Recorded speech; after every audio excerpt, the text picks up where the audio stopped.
요즘 젊은이들 가운데 신조어, 새로 만든 언어들이 많이 있는데 영어에도 이러한 신조어가 우리나라 사람들이 말하는 신조어가 있다고 해요. VIB라는 약자의 신조어가 있다고 해요. 여러분 VIB가 뭔지 아십니까? 아시는 분 계실 텐데 VIP는 Very Important Person, 매우 중요한 사람이라는 거죠. VIP라고 하는데 VIB, 영어로 AB 두 번째 B는 Very Important Baby. 그러니까 아기들이 매우 중요한 아기들이라고 그렇게 이야기한다는 거예요. 요즘 출산율이 점점 낮아지고 아이를 낳는 가정이 그렇게 많지 않다고 해요. OECD 국가 37개 나라 가운데 우리나라의 출산율이 몇이냐? 37개 나라 가운데 36이라고 해요. 그러니까 뒤에서 두 번째가 되죠. 그러면 출산율 가장 높은 나라는 어떤 나라냐? 뭐 유럽 국가에 우리에게 소개하는데 우리나라의 36의 출산율은 한 가정당 1.24명의 아이를 낳는다고 해요. 그러니까 2명은 안 되고 1명에서 조금 더 낳는 것, 이것이 OECD 국가 가운데 36이라고 해요. 이렇게 저출산이 Very Important Baby, VIB라고 부르느냐? 그건 아닌 것 같아요. 역설적으로 아이러니컬하게 저출산으로 아이들은 줄어드는데 아이와 관련해서 늘어나는 게 있다고 해요. 그러니까 애들은 줄어드는데 아이들과 관련해서 늘어나는 게 뭐냐? 그것은 유아용품 시장이라고 해요. 그러니까 유아들을 위한 시장 규모는 점점 커진다고 해요. 통계를 보니까 2011년에 47만 명의 신생아가 태어났을 때에 유아용품 시장 규모는 1조 5천억 정도 됐다고 해요. 그러니까 한 해에 한 47만 명이 2011년에 태어났고 그 아이들을 위해서 1조 5천억 정도가 사용됐다고. 근데 2015년에는 신생아는 43만 명으로 줄었다고 해요. 그러니까 한 해에 한 4만 명 줄어들었는데 유아용품 시장은 얼마가 되느냐? 2조 3,700억으로 확장되었다고 해요. 그러니까 1조는 아니지만 무려 그만한 규모의 아이들을 위한 시장 규모가 늘어났다는 거예요. 참고로 북한의 1년 예산 규모가 얼마냐? 북한의 1년 총 예산이 얼마냐? 2조 7,500억. 그러니까 우리 아이들의 유아용품, 어린아이들을 위해서 용품이 1년에 얼마가 사용되느냐? 2조 3,700억. 근데 북한은 1년 예산이 2조 7천억. 불과 한 3천억, 4천억 사이가 우리나라 어린아이들 43만 명에 쓰는 돈이 북한의 돈을 쓰는 1년 예산과 같다는. 북한 주민이 얼마인 줄 아세요? 대략 2,500만에 3천만 명인데 43만 명이 쓰는 돈이, 아이들에게 쓰는 돈이 북한 1년 예산과 비슷하다는 거예요.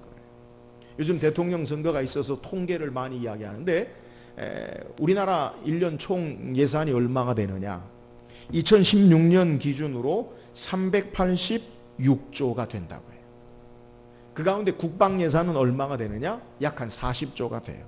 그럼 북한의 1년의 국방 예산은 얼마가 되느냐? 1조가 돼요. 그러니까 우리나라와 북한의 국방비가 몇 대 몇이에요? 40대 1. 여러분, 재래식 무기로는 북한이 우리를 결코 이길 수 없어요. 그래서 핵을 만드는 거예요. 여튼 유아용품 시장이 이 북한의 1년 예산이 들어갈 만큼 그렇게 많은 비용이 들어가요. 그래서 VIB, 왜 이렇게 아이들을 귀하게 여기고 또 그 시장 규모가 커지느냐? 자녀들이 아이를 한 명만, 많으면 뭐 2명도 낳고 그러지만 한 명만 나니까 그 아이들에게 가장 좋은 것으로 아이들에게 먹이고 입히고 그리고 그 아이들이 필요한 물건을 사주기 때문이라고 그렇게 여겨져요. 여기에 플러스 할바 할마. 할바 할마가 뭔지 아세요? 할아버지 아빠, 할아버지 할머니 엄마. 그러니까 손자 손주들이 한두 명밖에 안 되니까 경제력이 있는 할아버지 할머니들이 또 그 손자 손주들에게 돈을 쓰니까 그러니까 이 시장 규모가 점점 커진다는 거예요. 여러분, 자녀가 귀하고 그 귀한 자녀를 좋은 것으로 주고 싶은 마음을 누가 뭐라고 할 수 있겠어요? 좀 더 좋은 것으로, 나은 환경으로 자녀를 양육하고 싶은 마음, 여기에 대해서는 아무도 뭐라고 할 수 없어요.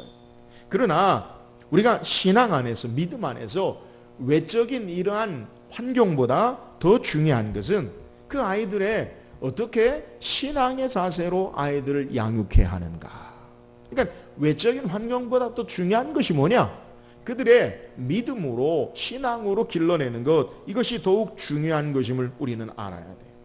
오늘 어린이 주일을 맞이해서 오늘 성경은 우리에게 자녀에 대해서 우리가 어떻게 이 자녀들을 양육할 것인가, 바른 신앙의 자세를 우리에게 소개해. 목사님, 자녀 다 컸는데요. 예. 저와 여러분도 하나님 앞에 자녀예요. 오늘 우리가 어떻게 하나님 앞에 바른 신앙의 자세로 나아가야 하는지 오늘 말씀을 통해서 묵상하고 은혜 나누길 원해요. 오늘 함께 읽은 본문의 내용은 예수님께서 하나님 말씀을 증거하시는데, 사람들이 자기 자녀들을 예수님이 만져주심을 바라고 예수님에게 데리고 와요. 그런데 그 제자들이 그것을 제지하고 꾸짖게 돼요.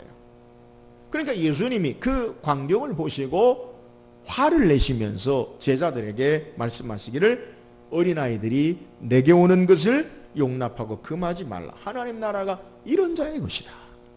누구든지 하나님 나라를 이 어린아이처럼 받들지 않는 자는 결코 하나님 나라에 들어가지 못하리라 말씀하시고, 그 어린아이들을 안고 그리고 안수하시고 축복하시는 것을 오늘 성경이 우리에게 소개해요. 자, 말씀드리되 오늘 본문에 자녀들에 대한 바른 신앙의 자세가 무엇이 되어야 하는지를 우리에게 소개해요.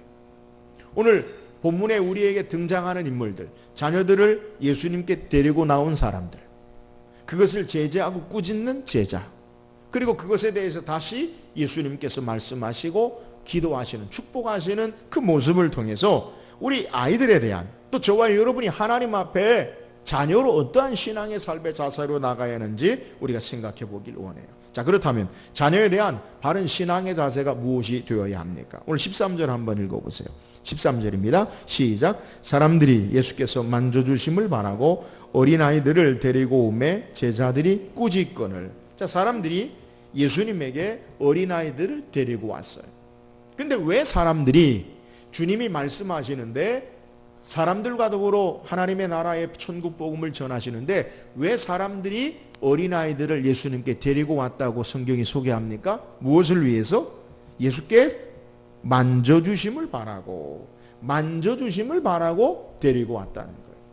1세기 당시에 전통적으로 유대인들은 당시에 하나님 말씀을 전하는 서기관이나 또 랍비들, 선생님들에게 아이들을 데리고 와서 아이들을 축복하고 그리고 기도해 주기를 바라는 것, 이것이 일반적인 모습이라는 거예요. 그러니까 예수님께 이 아이들을 데리고 온 목적이 뭐냐? 그것은 예수님이 그 아이들을 축복하시기를, 예수님이 그 아이들을 만져주시기를 바라고 데리고 왔다는 거예요. 본문에 우리에게, 성경이 우리에게 소개하기는 만져주신다라는 의미, 그것은 단순하게 이렇게 접촉하고 단순하게 쓰다듬는 것을 말하는 것이 아니라는 거예요. 성경에 우리에게 이 만져주신다라는 그러한 표현, 부모의 마음인데, 이 부모가 자녀들을 주님이 만져주심을 바라고 왔다라는 표현의 의미가 뭐냐? 단순한 어루만지는 그러한 모습이 아니라는 거예요. 1세기 당시에 이 만진다라는 말은 단순히 손을 댄다라는 표현뿐만 아니라 접촉한다, 관여한다라는 의미를 가지고 있어요. 근데 이 만진다는 것을 잘 능력을 표현하는 성경이 있는데, 마가복음 5장에 보면 12해를 혈루증으로 앓던 여인이 그가 병을 고치지 못하는 그러한 어려움 가운데서 예수님의 소문을 듣고 예수님의 옷가에 손만 대기만 해도 내 병이 낫겠다라는 믿음을 가지고 예수님의 옷에 손을 대요. 똑같이 만진다라는 표현이 있어요. 마가복음 5장 27절 28절에 보니까 성경에 말하기를 예수의 소문을 듣고 무리 가운데 끼어들어 와서 그의 옷에 손을 대니 이는 내가 그의 옷에만 손을 대어도 구원을 받으리라 생각함일로라. 그러니까 예수님에게 손을 대도, 예수님의 옷만 만져도 내가 주님의 능력으로 내 질병이 치유되고 구원을 받는다라고 생각된다는 거예요. 오늘 예수님을 만진다라는 것은 단순하게 예수님이 아이들을 어루만지다 쓰다듬는다는 의미가 아니라 예수님의 능력의 역사가 아이에게 임하기를, 예수님의 축복이 아이들에게 임하기를 바라고 부모들이 데리고 나온 거예요. 자, 오늘 우리 어린이 주일을 맞이해서 예수님 앞에 나아가는 신앙의 자세가 무엇이 되어야 하는가? 오늘 이것을 우리에게 소개해요. 우리 자녀들이 부모로서 이 아이들을 어떻게 우리가 양육해야 하느냐? 예수님이 아이들을, 우리의 자녀들을 만져주심을 바라고 나온 본문의 부모들처럼 예수님에게 접촉되는 신앙, 이것을 사모하고 주님 앞에 나와야 된다는 것. 예수님이 만져주는 신앙이라는 것, 예수님이 붙잡아주는 것이고 예수님의 능력의 역사로 그의 삶을 이끄시고 인도하시는 것을 사모하는 것을 우리에게 소개하는 거예요. 사랑하는 여러분, 오늘 우리 아이들, 자녀들을 어떻게 양육하기를 원하십니까? 주께서 아이들을 만져주시고 주께서 붙잡아주시고 주님이 그들의 삶을 인도하시는데 주님 앞에 데리고 나아가는 그 접촉의 기회를 우리가 힘써서 행하는 귀한 은혜가 있기를 주의 이름으로 축원합니다. 저는 늘 말씀드려요. 우리가 아이들을 양육해보면 아이들이 유아기 때 태어나서 한 2살, 3살 이 부모의 품에 꼭 들어올 때, 그때는 어느 정도 아이들을 보호할 수 있어요. 보살필 수 있어요. 부모의 손이 필요하니까. 그러나 이 품에서 떠나기 시작하는 것, 아이들이 자기 마음대로 막 왔다 갔다 하기 시작하기 그 순간부터는 아이를 일일이 다 통제할 수가 없어요. 이런 아이들이 점점 자라고, 우리가 알잖아요. 초등학교, 중학교, 고등학교, 청년들, 여러분의 손으로, 여러분의 말로, 여러분의 삶에 통제가 됩니까? 그러지 않아요. 아이들 이 험한 세상 가운데 여러 위험에 노출되어지고 삶 가운데 어떻게 그들의 바른 가치관과 신앙관이 세워질지 우리가 잘 알지 못해요. 여러분, 이러한 상황 가운데 우리 자녀들을 어떻게 양육해야 하느냐? 주께서 아이들을 붙잡아 주시도록, 주께서 그의 삶을 인도하시도록, 주께서 능력으로 관여하시고 역사하시도록 주님 앞에 데리고 나와야 함을 믿으시기를 주의 이름으로 축원합니다. 오늘 우리가 자녀된 자로 어떻게 하나님 앞에 나아가야 하는가? 여러분, 오늘 우리가 예배하는 의미가 뭐예요? 주님이 오늘 우리 예배 가운데 우리를 붙잡아 주시도록, 할렐루야, 주의 능력의 은혜 역사가 우리 가운데 임하시고 역사하도록, 우리의 삶을 이끄시고 인도하시도록 우리의 삶을 주 앞에 내어드리는 것, 이것이 예배임을 믿으시기를 주의 이름으로 축원합니다. 그러므로 할 수 있으면 주님 앞에 우리의 삶이 접촉되도록 주님 앞에 삶을 내어놓고 주님 앞에 나아가야 돼요. 예배로 나아가시고 기도로 나아가시고 시간 할 수 있는 대로 주님 앞에 우리의 삶을 드릴 때에 주께서 우리 가운데 임재하시고 주의 능력의 역사로 주장하시고 삶을 붙잡으시고 함께 하시는 거예요. 사랑하는 여러분, 자녀들을 위해서 자녀된 자로 가장 힘써야 할 것이 뭐예요? 오늘 주님 앞에 나아가고 주님이 우리의 삶을 붙잡아 주시고 주의 능력 가운데 삶을 인도하시는 은혜가 있기를 주의 이름으로 축원합니다. 또한 자녀들에 대한 신앙의 자세가 뭡니까? 오늘 13절 하반절에 보면 우리에게 성경이 소개하기를 제자들이 꾸짖거늘 이라고 소개해요. 오늘 13절 우리가 읽은 내용이 사람들이 예수께서 만져주심을 바라고 그리고 예수님 앞에 어린아이들을 데리고 왔는데 어떤 상황이 있느냐? 제자들이 꾸짖었다는 거예요. 그러니까 부모의 의도와 아이들과 상관없이 제자들은 부정적으로 꾸짖었다는 거예요. 여러분, 오늘 본문에 제자들이 꾸짖었는데 누구를 꾸짖었을까요? 누구를 꾸짖었을까요? 뭐 둘 다겠죠. 왜 그러면 제자들이 꾸짖었을까요? 아마도 예수님을 위해서 자기들이 예수님을 위한다라는 생각으로 꾸짖었을 것 같아요. 그러니까 예수님께서 오늘 본문의 내용을 보면 하나님의 말씀을 증거하시는데 아마 아이들을 데리고 안수해 주기를 원하는 부모들이 덜 중요한 일들을 예수님을 피곤하게 힘들게 한다라고 생각했을 수도 있겠어요. 그리고 예수님이 하나님 말씀의 복음을 전하시는데 방해가 된다라고 아마 그렇게 생각해서 꾸짖었을 수도 있겠어요. 근데 오늘 본문의 내용에 이 제자들의 생각은 어린아이들을 예수님이 만져주시는 것이 그렇게 중요하다고 생각하지 않았기 때문에 그랬다는 거예요. 그런데 오늘 성경을 통해 예수님의 반응은 그러지 않아요.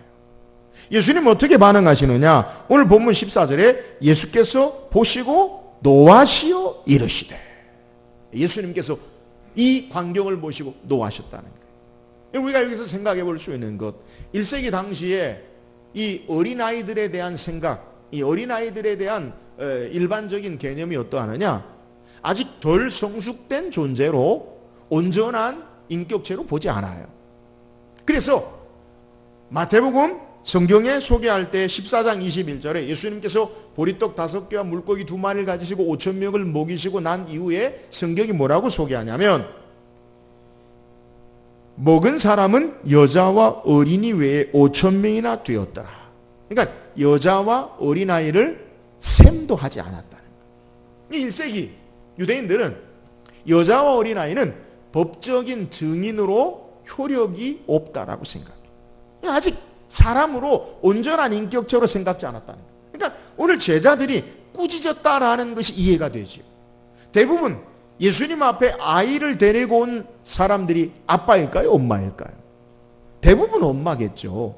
그러니까 왜 귀찮게 하느냐? 왜 아주 중요하지 않은 일을 그렇게 해가느냐? 이런 의미가 바로 제자들이 꾸짖게 되어지는 그런 모습일 거예요. 우리도 마찬가지 않아요? 제가 어렸을 때에 어른들로부터 제일 많이 들은 게 뭐냐? 여러분 어렸을 때 여러분 어른들로부터 무슨 말을 제일 많이 들은 것 같아요? 네? 여러분 어렸을 때 어른들이 뭘 제일 많이 여러분에게 말한 것 같아요? 한번 생각을 해보세요. 기억을 더듬어서. 세대가 좀 오래된 사람들을 한번 기억해 보세요. 뭐라고? 공부해라? 귀찮게 하지 말고 나가 놀아라. 저는 어렸을 때 들은 게 그거, 어른들이 귀찮게 하지 말고 나가 놀아라. 여러분 적어도 제가 어렸을 때는 나가 놀아라 그랬어요. 나가 놀아라. 좋은 거예요. 그죠? 나가서 놀아야 돼. 애들은 자꾸 뛰어놀아야 돼요. 우리는 입만 열면 뭐 공부해라, 뭐 책 읽어라. 근데 예전에는 나가 놀아라, 나가 놀아라. 귀찮게 하지가 나가 말아라. 지금은 나가면 안 된다, 집으로 들어와라. 계속 그러는데. 그러니까 무슨 말이냐면 아이들에 대한 그 인식, 생각이 그렇게 중요하지 않았다라는 거예요. 근데 예수님은 이 광경을 보시고 오늘 성경이 뭐라고 소개하냐면 예수께서 보시고 노하시며 이르시되, 예수님이 어떻게 하셨어요? 화를 내셨어요. 여러분 성경을 읽어보세요. 예수님 화를 내셨어요? 안 내셨어요? 화내셨어요. 불의를 보고 옳지 않은 것을 보고 화내셨어요. 혹여 서목사가 화를 내면 아유 어떻게 목사님이 화를 내냐? 예수님도 화내셨어요. 예? 예수님도 화내셨어요. 그걸 좀 이해하셔야 돼요. 자, 오늘 본문에 여튼 예수님이 화를 내시면서 말하는 말씀이 뭐냐? 어린아이들이 내게 오는 것을 용납하고 금하지 말라. 왜요? 하나님 나라는 이런 자의 것이니라. 내가 진실로 너희에게는 누구든지 하나님 나라를 어린아이 같이 받들지 않는 자는 결단코 그곳에 들어가지 못하리라. 자, 예수님은 일단 어린이들을 용납하셔요. 이 말의 의미가 뭐냐? 당시에 제자들이 하는 행동, 1세기 당시의 행동, 아이들은 귀찮은 존재, 하찮은 존재, 덜 중요한 존재, 연약한 존재로 예수님이 그렇게 보시지 아니하시고 하나님 나라의 주인으로 매우 중요한, 매우 기묘한, 매우 훌륭한 그러한 인격체로 아이들에 대한 생각을 가지고 계시다라는 것을 우리에게 소개하는 거예요. 오늘 여러분의 자녀들을 어떻게 생각합니까? 지금은 뭐 그러지 말래도 아까 얘기한 대로 VIP, 부모는 뭐 다 뒷전이고 가장 귀한 존재로 여겨요. 여러분 오늘 이 땅에 우리의 삶 가운데 우리가 기억해야 할 것은 우리에게 하찮고 덜 중요하고 힘이 없고 우리가 제외시킬 그러한 인생은 없다라는 거예요. 오늘 우리가 인생을 살아가면서 때로는 세상 속에서 내가 좀 하찮아 보이고 자기 자신 보잘것없고 힘이 없고 능력도 없고 세상을 살아가는데 어려움이 있다라고 할 때 자신을 비하할 때가 많아요. 난 참 세상 가운데 힘도 없고 돈도 없고 가진 것도 없고 지위도 없고 참 약하다. 여러분, 그러나 그런 생각은 바른 생각이 아님을 오늘 예수님의 시각을 통해 우리에게 소개해요. 예수님은 아무것도 없는 것 같은 온전한 인격체로 여겨지지 않는 어린아이 하나를 가장 중요하다, 천국의 주인의 심성이다라고 그 아이를 귀하게 여기고 중요하게 여기고 그리고 존귀하게 보시는 것을 우리에게 소개해요.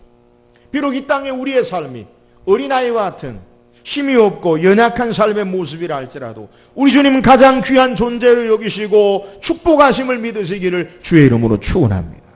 특별히 우리 나이 드신 권사님들, 집사님들, 내가 뭘 할 게 있어요, 여러분 그러지 않아요. 예수님은 우리를 나이가 많고 적으냐로 보지 않으셔요. 내가 무슨 지위를 가지고 권력을 가지고 있느냐 없느냐로 보지 않으셔요. 돈이 있느냐 없느냐로 보지 않으셔요. 건강하냐 약하냐로 보지 않으셔요. 우리 인격 자체를 가장 귀한 존재로 여기시고 하나님 나라의 존귀한 자로 우리를 보시고 함께 하심을 믿으시기를 주의 이름으로 축원합니다. 오늘 우리에게 자녀를 향한 귀한 신앙의 연색은 뭐예요? 가장 귀한 존재로 알고 그들을 대우하라는. 다시 우리를 하나님 앞에서 우리가 어떤 존재이냐, 하나님이 우리를 가장 귀한 존재로 보시고 하나밖에 없는 독생성자 예수 그리스도를 이 땅에 보내시고 십자가에 죽이시기까지 우리를 사랑하시고 가장 귀한 존재로 여기시고 함께 하심을 믿으시기를 주의 이름으로 축원합니다. 또한 예수님이 오늘 본문을 통해 자녀들을 대하는 자세가 뭐예요? 16절 읽어보세요. 16절입니다. 시작. 자, 오늘 본문에 부모들의 마음, 제자들의 모습, 그것을 꾸짖고 이제 예수님의 아이들을 향하는 자세를 우리에게 소개해. 오늘 우리가 읽은 16절에 예수님이 아이들을, 어린아이들을 또 연약한 자들을 어떻게 행하시냐? 세 가지 동사를 소개하는데 첫 번째는 안고, 안숭하시고 축복하셨다. 세 가지로 집약할 수 있어요.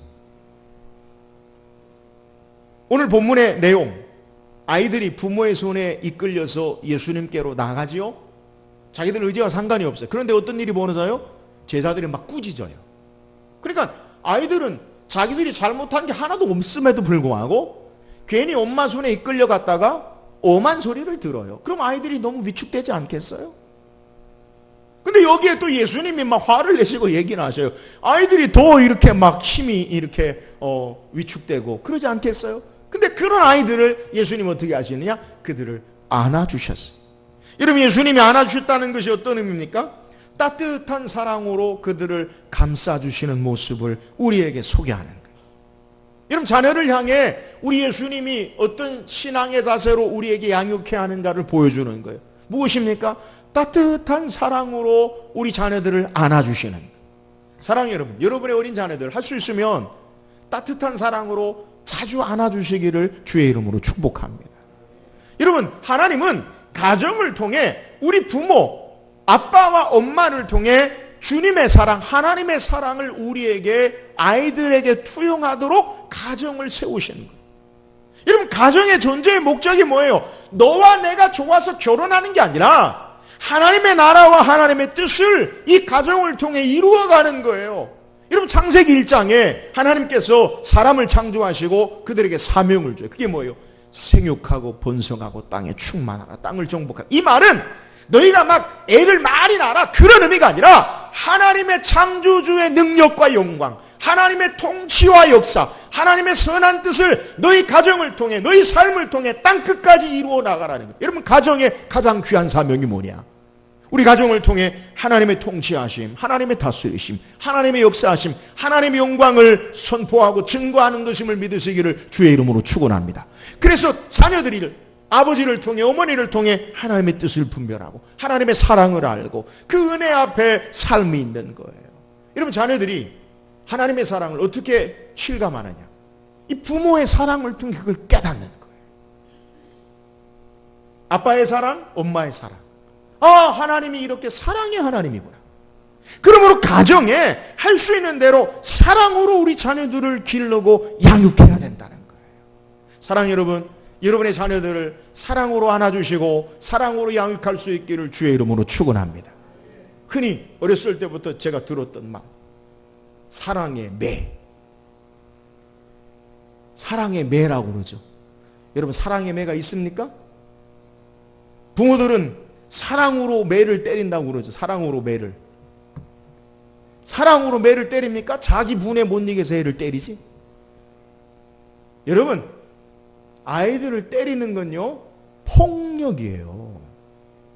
목사님 험한 소리 하시네. 폭력이 뭡니까? 폭력이라는 것은 상대가 저항할 수 없는 힘, 저항할 수 없는 아무런 능력이 없는데 일방적으로 당하는 게 폭력이에요.